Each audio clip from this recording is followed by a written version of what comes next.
Hey, everybody. It is I, your host, Van Allen Plexico of AvengersAssemble.net, and it is time once again to continue our quest to read all of the Avengers. And this episode, we're up to issues 19 and 20, better known as the Swordsman saga, the first appearance of the Swordsman. And we're going to dig into those two issues in just a minute. But first, I have to thank everybody who supports and makes this show possible as we continue on. And by the way, there are now 6 episodes for patrons only so far up on the website. I'm also releasing the audio from these shows onto the White Rocket Podcast Network. So there's lots of ways that you can experience this show. I do continue to believe that the best way to do it is to watch the YouTube video, but lots more people seem to have access to the podcast, and that's fine. You can follow along or just listen and enjoy it. That's, whatever works for you is fine. But here on the YouTube videos, I'll actually be, as I continue to show the screen, show the comic, and we go through it panel by panel, basically. So here are the fine folks that continue to be part of the Avengers Assemble family.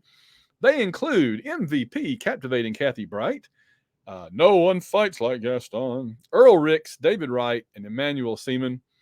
And I've said it before, I will continue to say that as long as we have even one patron of this show, I'm going to continue doing it and continue to bring in guests and special interviews and other things like we've been doing. So please continue to support the show and spread the word so that we can expand our base. All right. Let's go ahead and enough of me here. Let's go ahead and share the screen so that you can see Avengers 19, the Swordsman. So there's not a whole lot going on this cover. This is, they've kind of crammed everything into the one big explosion box under the logo.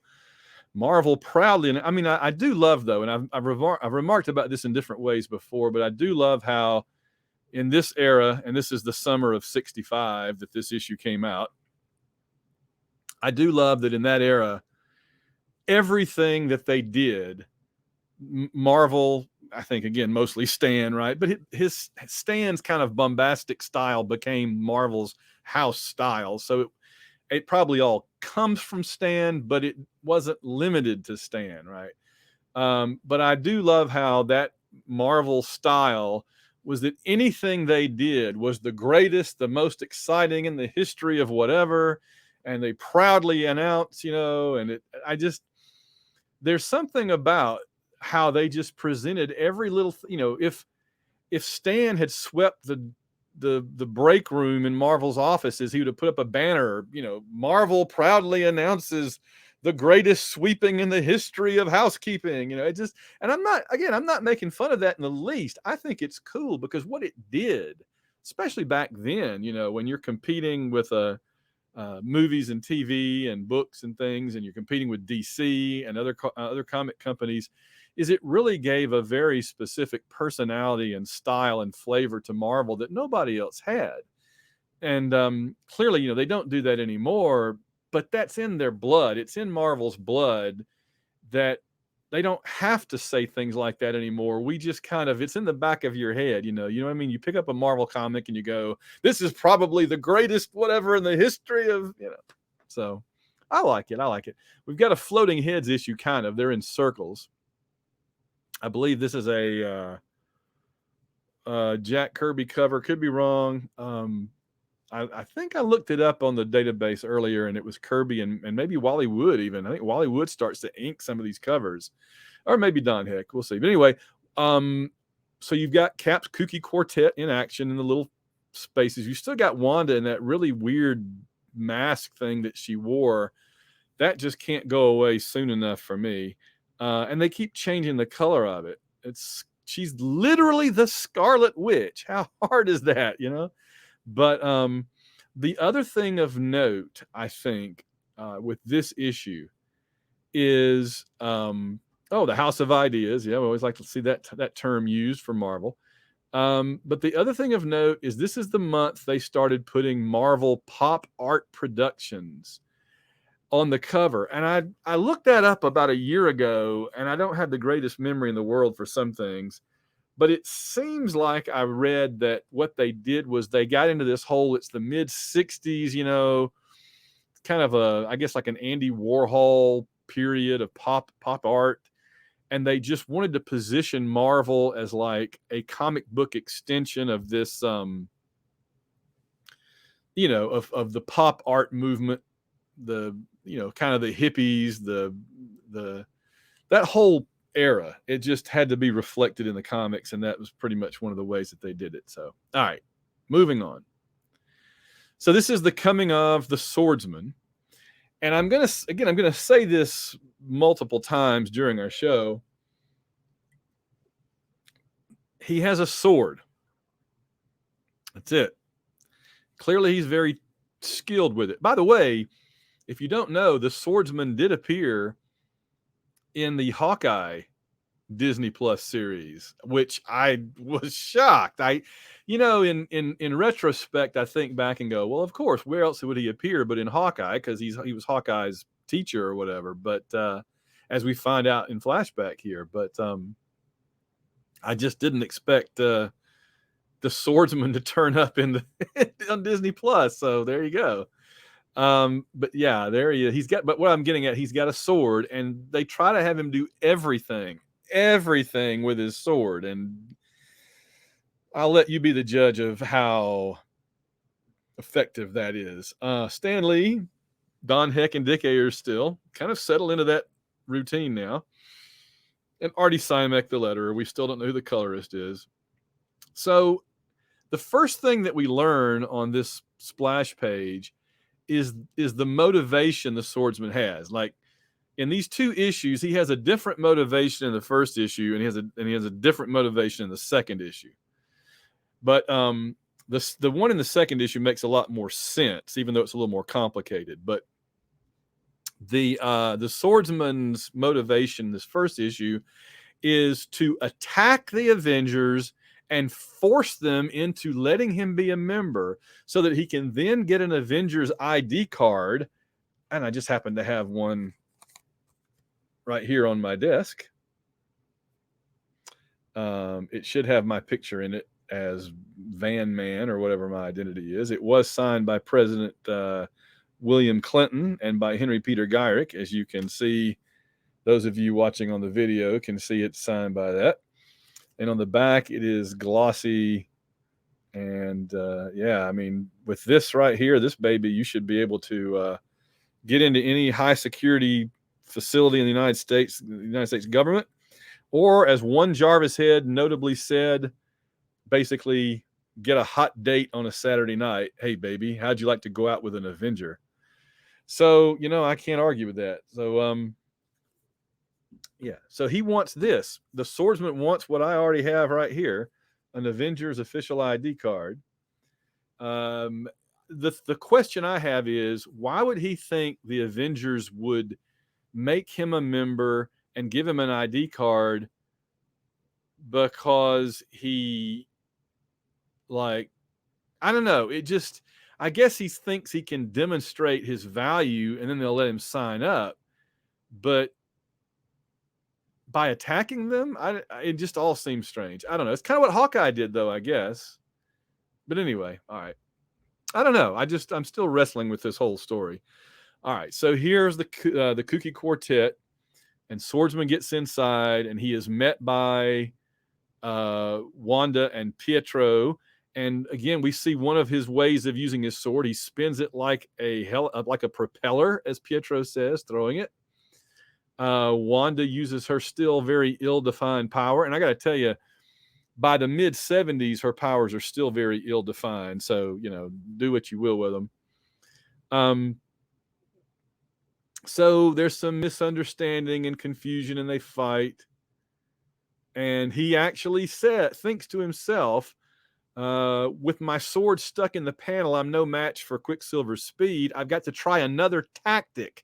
So he says, hold it, stop. No need to fight anymore. I was just testing you. So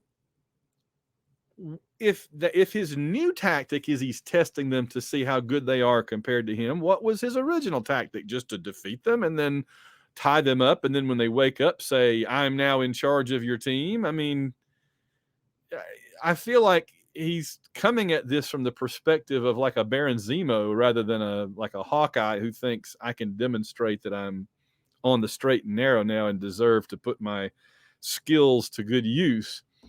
So Wanda wants to hear him out. And by the way, for all that Wanda isn't quite yet the Wanda that we know from later on and that we love, right? I've got to say this. What a relief it is to have a female character who has dignity and poise rather than look, I love the Wasp. I love Janet. And I think that she gets a lot better a few years later in terms of how she's presented, how she's written. But man, the Janet that we've had up until issue 17, 18, she would be saying, I bet he's not bad looking under that purple hood, under that mask. A man that can swing a sword like that, oh my goodness, who knows what he can do? That's totally what Jan would be saying. So it's good to know that that's not how Stan writes every female character. It was just how he really exaggerated elements of Jan's character. So I'm happy about that. I'm enjoying Wanda being in this book more than I enjoyed Jan being in this book. And that's not because I like Wanda a lot more than I like Jan. I like them. I mean, I do like Wanda more than Jan, but you know, it's never been a blowout that I like Wanda way more than Jan, but here I certainly do. So good for her. All right. So Swordsman grabs his sword and smacks Quicksilver and knocks him out, man. And Wanda's all upset. So she uses her hex power to make parts fly out of their little wall mechanical computer thing. And he says, don't force me to defend myself against you. I'm like, okay, then don't if you're that worried about it. You don't have to defend yourself. I'll just attack you. So then she gets, I love this. Captain America comes in. And when I first saw those two panels, I thought, okay, so he's about to defeat Wanda improbably, right? And Cap comes in and saves the day. But no, there is no defense against the Scarlet Witch's X. So she knocks the Swordsman out, and then Cap comes in. Cool. Way to go. Way to go, Wanda. Looks like you have the situation well in hand, says Cap. So she can sense an aura of evil about him, which is fair. So Cap goes and looks him up, finds out he's a bad guy. But he wakes up and again, he has to do everything with his sword.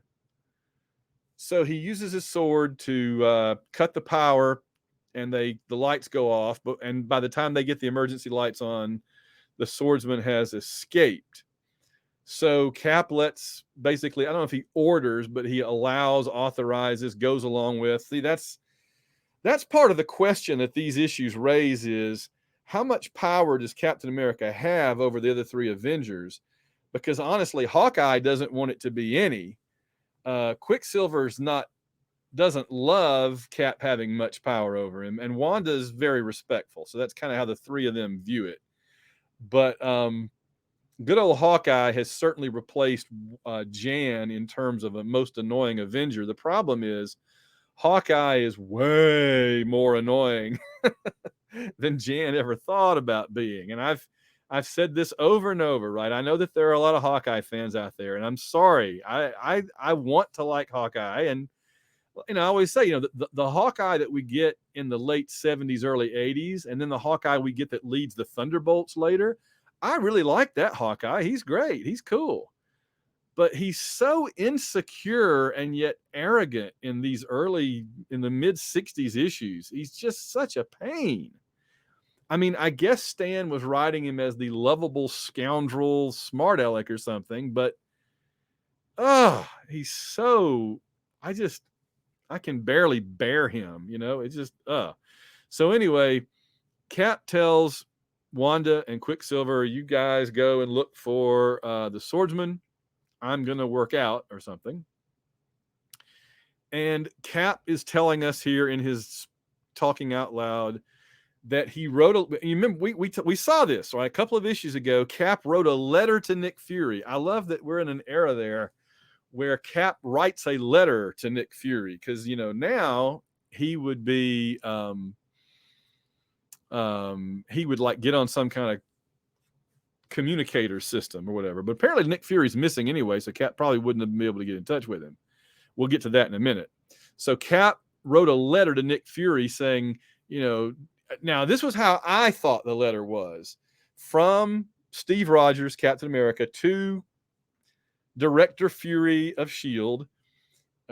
Director Fury, I'm Captain America. You know my reputation. You remember me from World War II. I would like to apply to be a member of S.H.I.E.L.D. That's how I would imagine that letter going down. It is not how the letter went down, as we're going to see shortly. So Steve is telling us I have no special powers. I have to never stop training, and also keeps my mind off the fact that Nick Fury hasn't responded to the letter I sent him. And he's so mad about it that he's smashing up the Avengers Danger Room, whatever. So I have to say, the one thing that Hawkeye does and says in this storyline that cracks me up is he keeps calling to his face, he keeps calling Captain America Glamour Pants. I don't know. I mean, Glamour Pants, really? They're like the most like non-special part of his entire this is a man that wears giant red pirate gloves and red pirate boots, a chainmail shirt, and a mask with wings on the head and an A on the face, on the forehead, and then stripes for red and white stripes vertically for an undershirt, and a big star on his chest. So what's the one normal part of his whole outfit? Blue pants. And Hawkeye calls them Glamour Pants. Okay, sure. So they discuss the Swordsman, and Hawkeye reveals, I think that we decided previously that he still hadn't revealed his actual name yet. They just call him Hawkeye. I don't think we get the Swordsman's real name yet either. Yeah, so they're just Hawkeye and the Swordsman, no other names, but they're at a carnival where the Swordsman is kind of a big shot at the carnival, and he's teaching Hawkeye how to shoot. Someday I'll be as good with my bow as you are with your sword. You'll see. Don't try it, kid. Don't ever try it. I'm warning you, it won't be healthy. So I'm not sure what he's warning him not to try. He just said, I'll be as good as you are. Don't even try it. Well, okay. He didn't say he was going to try anything. He just said he's going to try to be good. So apparently the money gets stolen from the carnival or the circus, and then Hawkeye finds the Swordsman with the money. So the Swordsman reveals that he is evil, and Hawkeye tries to get away and rat him out, and Swordsman follows him and chases him, and there's an incident where Hawkeye shoots an arrow that the Swordsman is able to deflect, and then the Swordsman cuts the rope and Hawkeye falls, apparently to his death. Now, this part I don't quite grasp. Hawkeye says, he left me for dead, not knowing the rope had broken my fall. Well, if the rope was cut, how did it break your fall? I guess one end of it wrapped around him or something. That's all I can figure. It's like he was up on it and Swordsman cut the rope, but part of it kind of wrapped around Clint, and he was able to not get killed. Okay, so Cap says that the Swordsman probably doesn't even recognize or suspect that Hawkeye is that boy from his past. And I don't, I guess we'll see here as we go through it again, but when I read it the first time, I don't think it ever comes up again. So it's probably going to be some future story where we get Hawkeye's name, Clint Barton, and the Swordsman's name, which I know, but I have forgotten, and the recognition that they knew each other previously. So meanwhile, we do a hard turn to the left here. Work! Because we go to Washington, D.C., where Hydra is looking across the alleyway at the office of Nick Fury to try to capture him or do something. And they're mad because Fury is missing, but they find a letter. They see a letter. And man, do they go to elaborate lengths to get this letter. And so they use a displacer ray to teleport the letter off Nick Fury's desk and into this guy's hand, where this Hydra agent, reads the letter. It's dated weeks ago. It's from Captain America requesting a chance to work with Fury. Fury never received the letter. And the other agent says, but it tells us nothing. It's useless to us. We have failed again. And so the Hydra agent throws the crumpled up letter from Captain America to Nick Fury, throws it onto the out the window, where it falls to the pavement and is picked up by a criminal. Now, before we get to that, here's the letter, and the envelope is addressed to Colonel Nick Fury. Now, again, I thought he was, I guess he's Director Fury. He's Colonel Fury now. He was Sergeant Fury. But it's addressed simply from the Avengers. I love that it's addressed just the Avengers. It's not from Steve Rogers or S. Rogers or C. America or anything like that. It's just from the Avengers. Cap really did kind of jump right in with both feet into that whole being an Avenger kind of thing, didn't he? He's always been big on that. So the Hydra agent throws a letter out the window. It lands on the sidewalk. This guy picks it up, and he turns out to be a hoodlum. And by the way, I like to believe that this rat in the top left corner of page 11, I'd like to believe that rat is one of the forefathers or foremothers of the rat that saved the universe in Avengers Endgame by bringing Ant-Man out of the van. Let's all just pretend that this is the 616 rat, or the forefather or foremother of the rat that saved the universe. That makes me happy to think. And we see another progenitor of the rat that saved the universe in a recent issue of Godzilla from 1978 or 79 that I recently read, where when Godzilla has been shrunk by Henry Pym down to like squirrel size, he fights a rat. So rats pop up occasionally in Marvel, and certainly one was more important than all the others. Now, this hooligan, this gangster, has found this letter, and he finds out in his poker game that the Swordsman will pay a cool $1,000, a cool $1,000 to anyone who can give him a lead on how to trap an Avenger.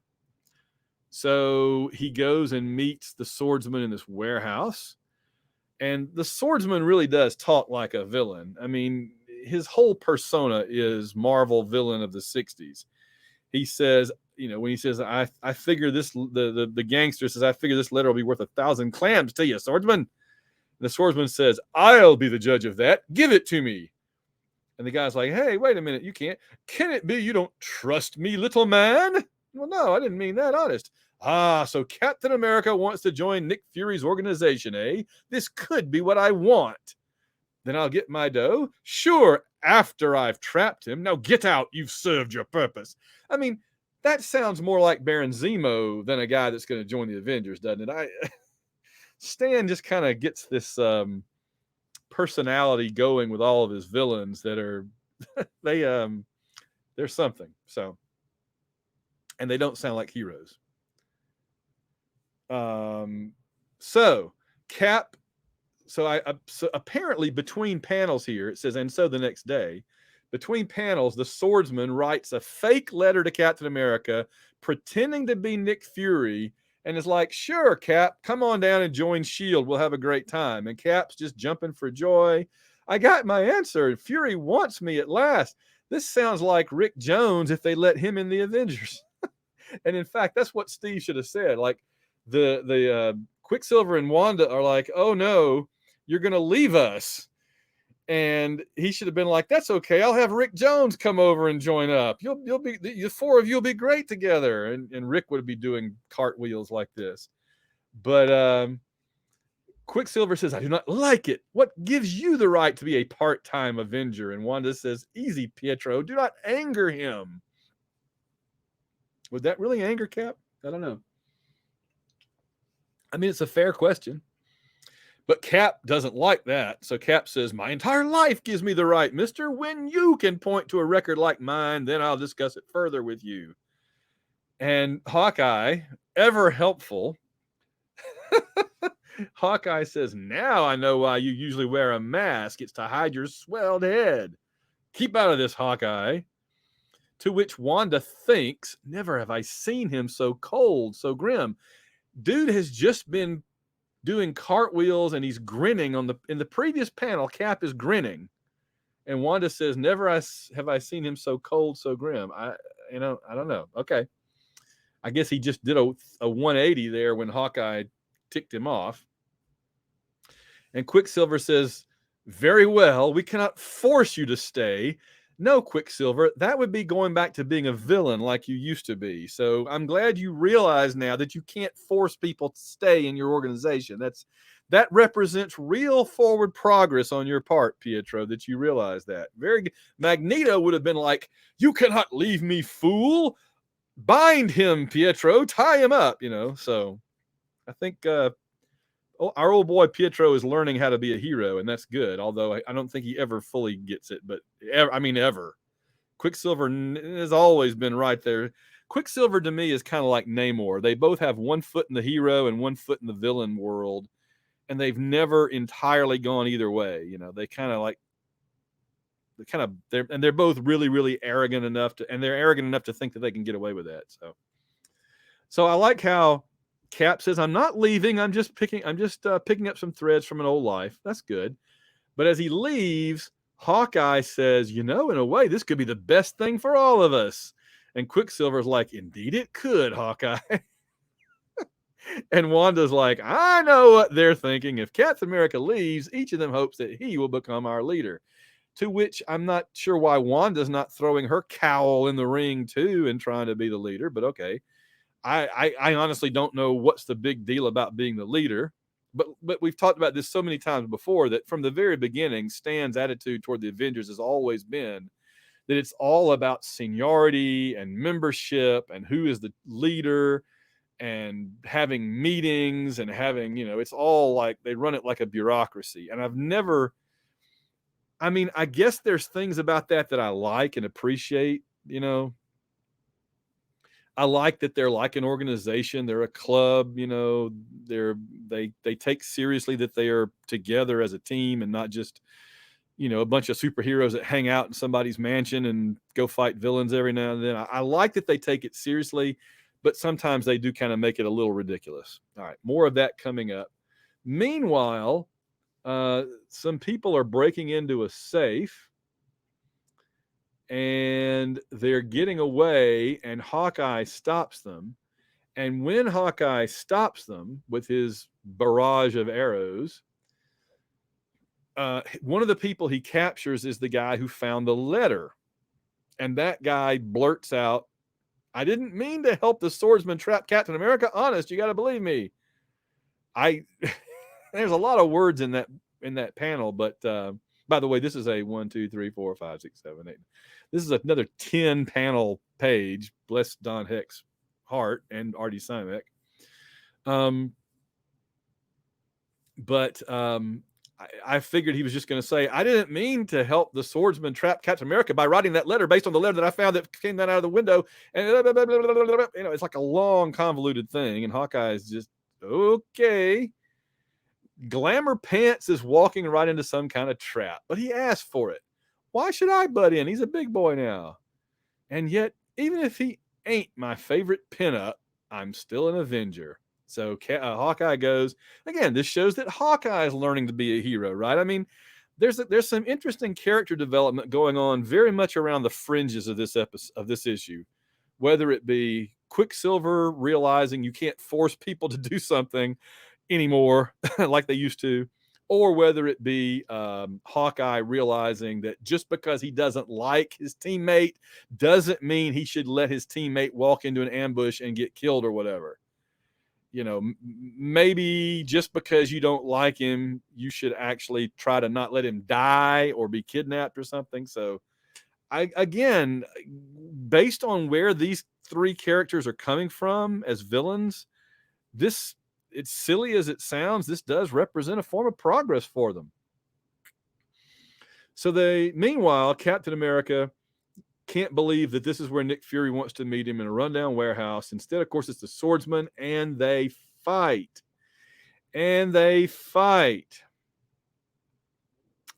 meanwhile, Wanda and Pietro and Hawkeye are trying to locate Cap, and they remember he has a tracer on him, much like James Bond did in Goldfinger, which came out the year before this. Yeah. Because this is the summer of 65. Thunderball was just coming out. Goldfinger had been out for several months, almost a year. And so, yeah, a tracer. So they go off in a car. It's an interesting, the Avengers taking off in a car because none of them can fly. Tracking down Captain America, who has a tracker on him. Captain America and the Swordsman are fighting. And the Swordsman dumps a bunch of stuff on Cap. His shield protects him. The Swordsman drives a mechanized hydraulic lift into him, trying to bury him under 2-ton crates. They crash the mechanized lift into the big crates, and Cap gets knocked out. Swordsman does not. So Swordsman picks up Cap, apparently leaves his shield behind, and Hawkeye finds it. And Swordsman takes Cap up to like walk the plank. Once again, we get to the question of what exactly is the Swordsman really trying to accomplish here? If all he wants is an Avengers ID card, couldn't he have just broken in and stolen one if he's that good? But instead, I just feel like he's burning so many bridges, you know? In fact, I feel like this whole issue, Stan looked back at what he wrote introducing Hawkeye and said, I should have played that up more, right? Hawkeye comes in and, like, you know, ties up the butler. It's not yet Jarvis, I don't think, or if it is, and introduces himself. And it feels like Stan went back and looked at that and said, you know, I should have done more with that. That should have been like a whole story by itself, that a former villain breaks into Avengers Mansion and ties up Avengers or their support staff just to get on the team, which again makes no sense to me. So this is it. This is Hawkeye's mentor breaking into the Avengers Mansion and then eventually kidnapping Captain America and having him walk the plank. And the Avengers, the other three, Hawkeye, Quicksilver, Scarlet Witch, are actually debating amongst themselves what to do about it. And you first think that the Swordsman is like, oh, screw it. These three can never make a decision. I'm just going to pitch him off the side. But actually, and I do think that's funny, and it would have been kind of funny if that was I'm tired of waiting on you. And he just kicks him over the side. But no, actually, Cap does this himself. He throws himself over the edge, knowing, I think, that the other Avengers can rescue him and keep him from getting killed. But this is where we have the cliffhanger ending for this issue. So the new Avengers face their first impending tragedy. So, and by the way, 4, 5, 6, 7, 8. This is, I hate to say only, this last page has only 8 panels and not near as much dialogue as a lot of last pages have. They still haven't gotten the whole concept of maybe saving a splash page for a dramatic ending, right? Like if this issue were made a few years later, the whole last page would be Captain America upside down, arms tied, falling to his death while the Avengers look on. And it would be these last 2 panels as one big splash page. There's no doubt in my mind.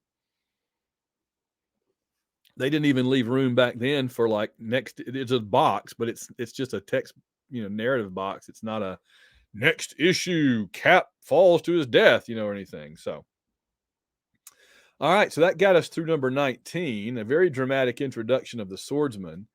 And all I'm going to say about the Avengers. It's funny that this is all of the Avengers, and the letters page is called All About the Avengers. This will soon become Avengers Assemble. I'm keeping an eye on it to let you know when it changes. But back then, you had a 2-page letter page. That's always interesting, and part of it is like the Mighty Marvel checklist. It's kind of like they were combining the letters page and the bullpen bulletins page into one thing and making it 2 pages long. The one thing that I thought was that was noteworthy about this letters page, and then we're going to move on, is that this is the letters page of people who read Avengers 16, The Old Order Changeth, when the whole lineup changed. And most people are like excited about it. Concerning Avengers 16, I go along with you completely. The changes were necessary for the vitality of the magazine. This is to congratulate you on Avengers 16. This was probably the greatest mag in history. I just bought Avengers 16. I had to tell you how great it was. Our whole neighborhood is wild about your magazines, but this person just wondering what happened to Thor. But then comes this letter, and I'm just going to read a couple of sentences. Dear Stan and Don, what are you, out of your tree or something? What have you got against Iron Man, Giant Man, and Thor in Avengers 16? The Avengers aren't just any group of superheroes whom you choose to call the Avengers. They have come to mean the greatest, most powerful, and noblest of all. So, and it's bad enough that Iron Man and Giant Man are replaced by truly seedy second-rate characters. Wow. All right. Well, so there was mixed opinion about the change to Cap's Kooky Quartet. And I'm curious what you guys think. Let me know. If you are a patron of the show, just leave a comment where this show is posted on the Patreon page. And otherwise, drop me a message at vplexico@gmail.com, vplexico@gmail.com. And tell me, what did you think about Avengers 16 and 17 that we covered with Vince and Ballou? What did you think about that changeover to a completely new lineup? Was it necessary? Was it crazy? Was it exciting? I mean, what did you make of it? And I understand that most people didn't read it back in the day, but whenever you did read it, what did it strike you as? So, all right, now let's get on into Avengers 20. It's still a Marvel pop art production. Vengeance is ours. Gotta say, this is a beautiful cover. This is a cover. I mean, really, look at that. It's several things. One, it's got a great title, Vengeance is Ours. I'm not sure who the hour is. I mean, I guess it's Swordsman and the villain that's going to pop up in this issue, but also, or is it the Avengers, And then also, there's a real sense of falling there. That's a really good, that rendition of Cap being pushed off the plank by the sword, seemingly pushed off by the Swordsman, and the reaction of the Avengers. I mean, that's a strong cover. I know that it has some dead space here, kind of like that Thor versus Silver Surfer issue everybody loves, but it has a huge chunk of dead space, I know it's got a huge chunk of dead space here, but this triangle of action coming down from the logo, the little tiny Swordsman, bigger Cap, bigger Wanda, Pietro, Hawkeye, that's just really well done. I really like this cover a lot, more than I ever thought I would. So vengeance is ours. The fool, why did he do it? So we are realizing now that it was not the Swordsman's plan to actually do that. That Cap did it. The Avengers react. Oh, by the way, there is one other box on the cover. Special note to art lovers. Wait till you see wonderful Wally Wood's inking of Don's drawings in this great ish. So the great Wally Wood, wow. For those that don't know, he became quite a big name there a few years later. Famously drew Power Girl. In fact, I got to tell you a very quick, funny Wally Wood story about Power Girl for DC. So you know Power Girl, the blonde-headed superhero in DC that's kind of like Supergirl from another universe, and she wears the white suit with the red cape, and famously she has that circle cut out of her swimsuit right on her chest. Okay. Well, Wally Wood liked to draw the cheesecake. He liked to draw the ladies. Okay, nothing wrong with that. But the story goes that when Wally Wood was drawing, I guess it was the Justice Society or whatever book it was that Power Girl was in back then, the story goes that every issue he would draw her chest a little bigger just to see if anybody would notice. And it went like issue after issue that it got more and more pronounced. Now I realize some of you will hear this and be like, oh gosh. And I totally get it. But it was the late 60s, early 70s, whatever, that was the stuff that was going on back then. But it's just funny because nobody ever commented on it. I think it says more about the audience and about DC's editors than it does about Wally. Wally was just doing it to kind of as a joke and to prove a point. And that nobody would say anything, right? And they didn't for the longest time. So that always struck me as funny that he could get away with that. And people are like, yeah, okay. She's getting bigger and bigger. Okay. Oh boy. All right. So Hawkeye thinks Cap jumped off the plank. Wanda says no, Cap jumped. And so if we move fast enough, says Quicksilver, haha.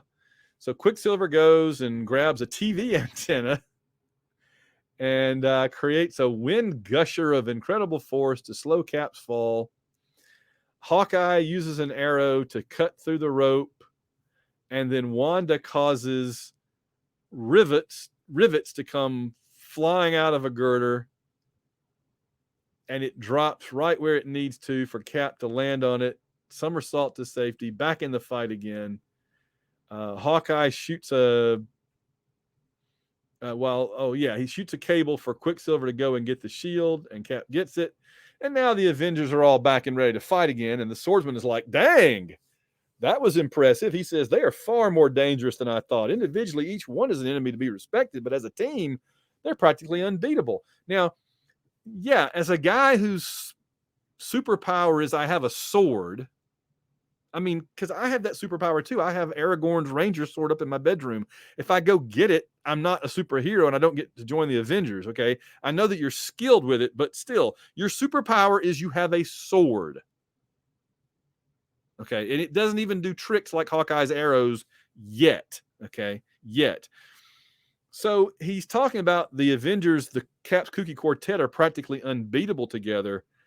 Yeah, I'm thinking that if the old Avengers showed up, they wouldn't last 2 seconds, but okay, that's fine.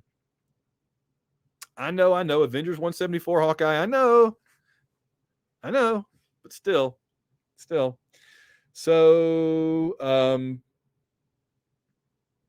Swordsman starts swinging his sword around, blurring. Wanda's going to put a hex on him, makes his sword go like a magnet to the girder, or I guess it pops up and he hits it. Quicksilver fights him. And what did I just see? No, nothing. So they're fighting. Captain America's shield. Swordsman is surrounded.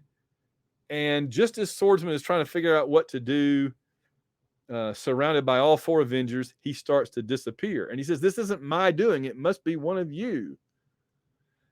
And Quicksilver says, it looks like we were robbed of our victory, Cap. The Swordsman's escaped us. And Cap says, escaped? I wonder. He didn't vanish willingly. And Hawkeye, again, has to be, quote, helpful, unquote. He says, it's your fault, Winghead. If you had let us all attack him. I agree with Hawkeye, says Quicksilver. We're supposed to work as a team. That means all of us. And then Wanda says, Pietro, Hawkeye, this is no time for us to squabble this way. We have to learn what happened to Swordsman. And then Hawkeye just delivers the coup de grace of being a jerk. Hawkeye says, what's the diff? If we do find him, Cap will probably blow the bit again.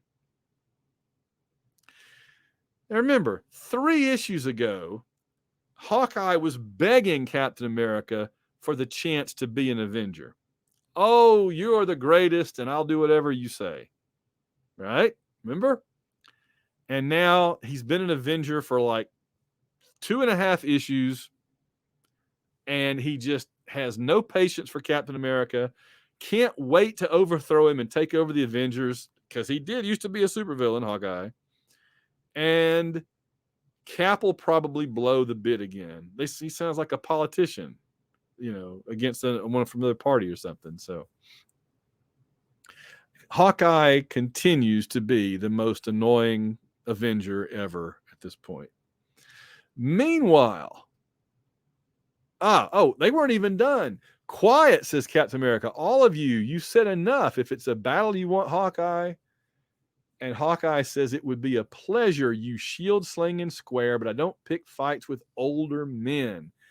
Again, you were just begging this man for a job a week ago, and now you're saying this stuff to him. And if I were Cap, I would be like, you know what, Hawkeye?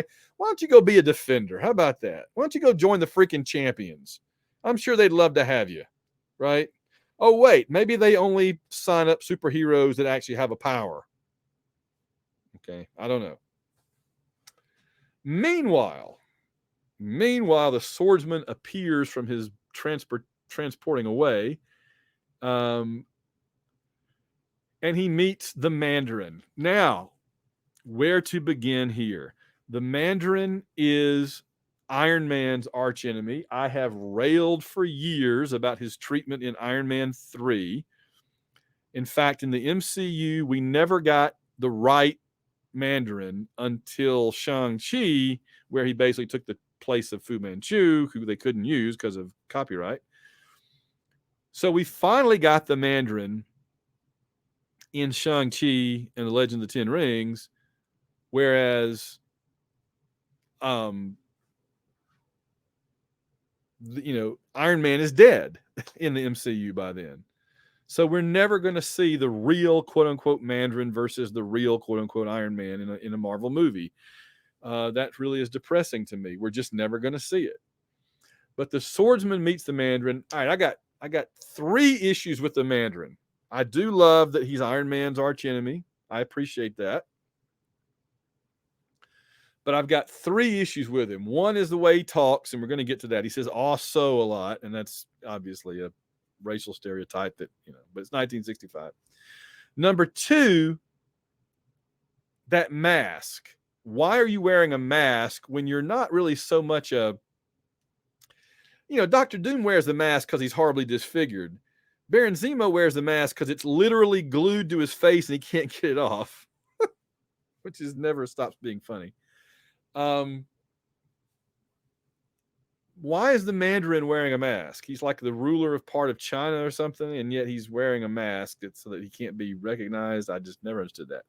And then number 3, he's got a giant M on his chest. His whole thing is China, Asia, Chinese heritage, right? And he's got an English letter M on his chest. Why? That's terrible. I mean, he should either have a Chinese symbol or nothing. It should just be like a green or purple top. Well, anyway, there he is. So the Mandarin's another one of these scenery-chewing arch villains that makes grand proclamations. That is as I wished it. It is not yet for the world. It is not yet time for the world to be aware of me or of my plan for complete domination of this unsuspecting planet.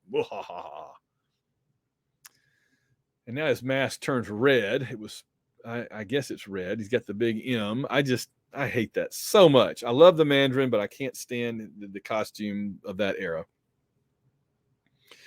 I think in Iron Man later it does get changed, mercifully. So he desires to destroy the Avengers. He's selected the Swordsman to be his agent, and he takes Swordsman's sword away, and he uses his rings to immobilize the Swordsman while he goes and modifies Swordsman's sword. Meanwhile, the Avengers are still bickering. Leadership? What leadership? Says Hawkeye. Don't listen to him, Cap. He's spoiling for a fight. Stay out of this, Wanda. It's between Hawkeye and myself. You're blamed right it is. I'm sick of the way you try to push your weight around all the time. Do you read me? Loud and clear, Featherbrain. And get your finger out of my face before you lose it. So Hawkeye really has done a 180 from partner, who wants to join up and will be helpful, to just belly aching, jealous, annoying guy. So Quicksilver still kind of wanting to be leader too, but he's being a little more circumspect about it.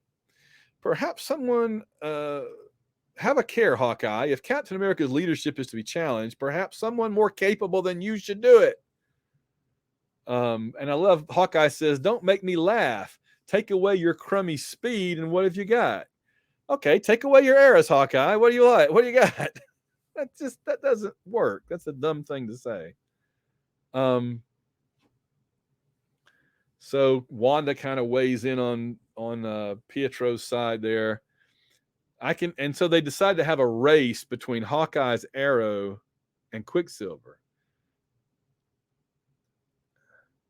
And I love the fact that Hawkeye shoots an arrow and Quicksilver is talking while he's racing. It shouldn't be like bang, instantaneous.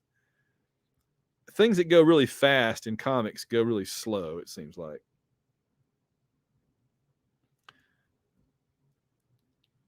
Yeah.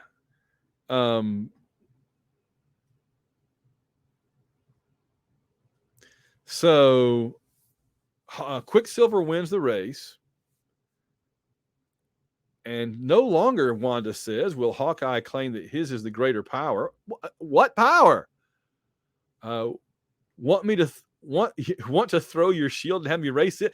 Quicksilver's like, he wants to race everything now. He's like, he's won a race, and now he just wants to race everybody. Come on, let's race. Jarvis, let's get in here and race. Come on.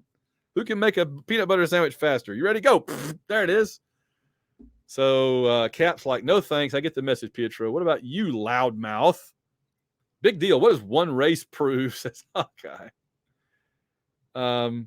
So Swordsman, meanwhile, is working out, and he decides to play ball with the Mandarin, and he says, okay, Fu Manchu, let's talk things over. It is kind of ironic that he calls him Fu Manchu as an insult here, when in fact, Fu Manchu was a character in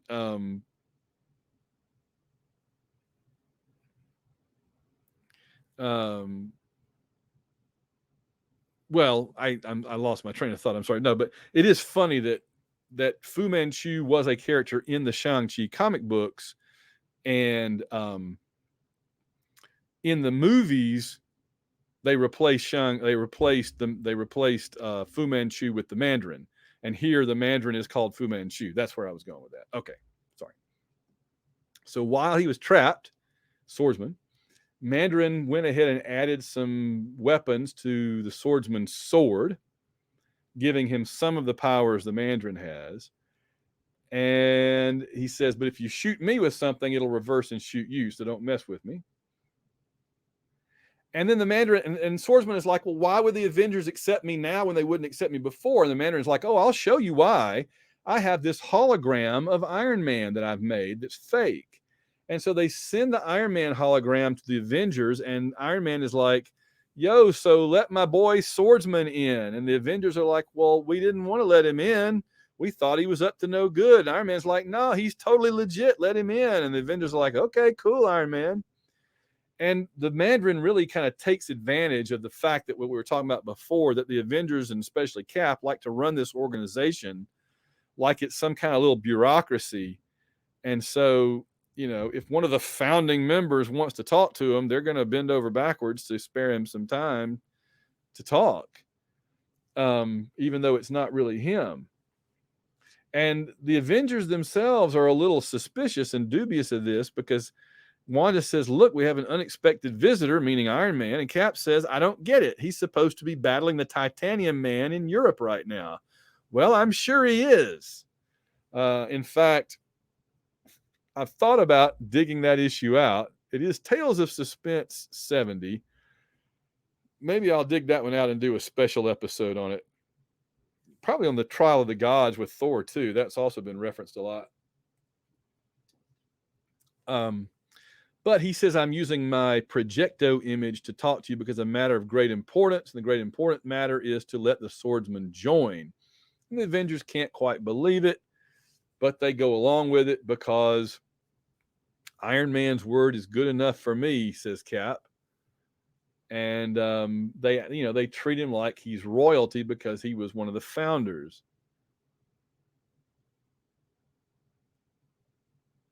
So then the Mandarin teleports the Swordsman back, I guess, to New York. And Hawkeye is remarking on the fact of what I was just talking about, that being a former Avenger gets you some pull. He says, hey, Cap, I know that Iron Man is kind of like an elder statesman around here. And that's pretty much true. If Jan, I'd like to think that if Jan walked in, they'd say the same thing. I kind of doubt it. They never mention her, right? It's always Giant Man, Thor, and Iron Man. How bad has Hawkeye gotten at this point? He actually says to Captain America, are you sure you fought on our side during the war? You made a great dictator. Well, how do you talk to Captain America like that, for one? And then Cap says, at ease, Hawkeye, I'll take over now. Stand aside. And I've never quite figured out this. The Swordsman says, I took the liberty of picking your lock with my sword. How do you pick a lock with a sword? I don't know. I guess you just use the sword to smash out the lock to pieces and then say, hey, look, it's broken. Next thing you know, says Hawkeye, we'll be swearing in Dr. Doom. Could be. Maybe they let you in, Hawkeye. Okay. They let you in. So anything is possible because you used to be a villain too. So don't let Hawkeye bug you, says Cap to the Swordsman. He's not too easy to get along with. But when the chips are down, he's all Avenger.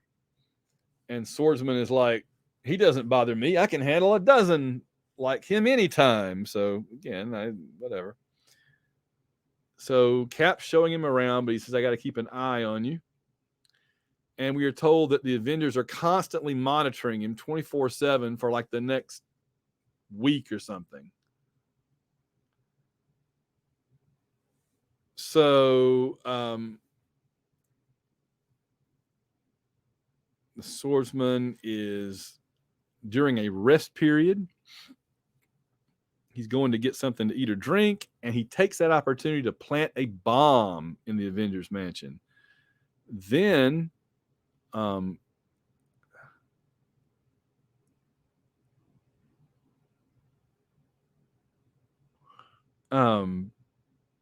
he plants the bomb. By the way, I want to reference this panel right here. I do like how they used to would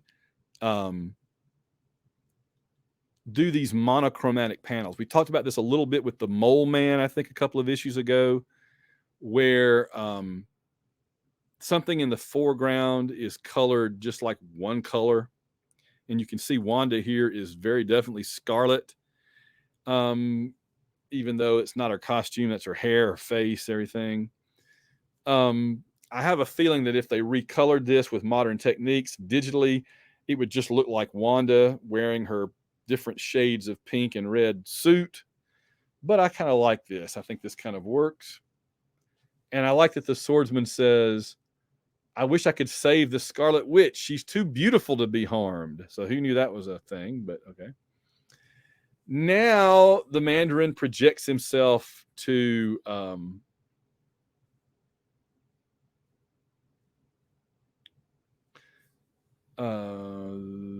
the swordsman. Yeah, he doesn't have his costume on. I kind of couldn't figure out who he was talking to. So he projects himself to swordsman and says, do not be alarmed. It's just my projection. And he's like, did you plant the bomb? Yeah, it was easy. And then he tells him, we're changing the plans. And instead of waiting for Iron Man to show up to set off the bomb, Mandarin is just like, you know what? Let's just set off the bomb, kill all the other Avengers, and then when Iron Man shows up, we'll kill him too. Okay, so a two-step solution. Well, now the swordsman starts having second thoughts, because it's one thing to set off a bomb to blow up Iron Man, I guess, but it's another to blow up all the Avengers that he's been kind of hanging out with for several days. So he rejects that. And he says, I can't let him do it. Not like this, not without a chance. And so he gets on his costume and he goes and finds the controls. And he's trying to change things back when Captain America says, our suspicions were correct. You were part of a plot to destroy us. Captain America, no, wait, I can explain. So for once, the swordsman is kind of trying to do something good, and that's when the Avengers catch him and are going to beat him up because he's not good. He's doing something bad.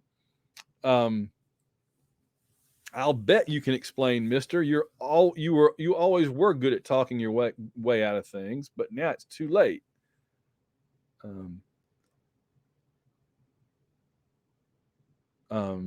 So they're fighting. No one has ever gotten past my slashing sword before. No wonder he's become a living legend. So he goes the fire route, and swordsman's punching things with his sword, and Wanda comes up and zaps him and makes the computer console blow up. And then we get this shot of the shield and the arrow from Hawkeye converging on the swordsman. Again, these are things that should happen bang, bang, bang like that. But here, because they're in panels of comic books that we don't mess with for years,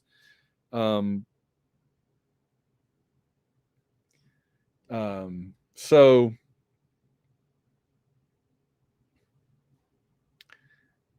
with a sudden masterful sweep of his sword, the swordsman deflects the shield and the arrow hits it. And then there's a bunch of flame caused by the explosion. And through that, swordsman gets away. And he's gone. An explosion from outside. The bomb he carried, do you think it got him? Let's hope so, Wanda, for our sake, says Quicksilver. So basically, swordsman took the bomb to take it away because he felt bad about it, but he got caught by the Avengers who thought he was planting it rather than getting rid of it. But to be fair, he did plant it. So I don't have a ton of sympathy for the swordsman here. He did plant the bomb. He just got caught with the bomb. It just happened to be at the other end of the process, but he still did plant it. So, he did deserve something.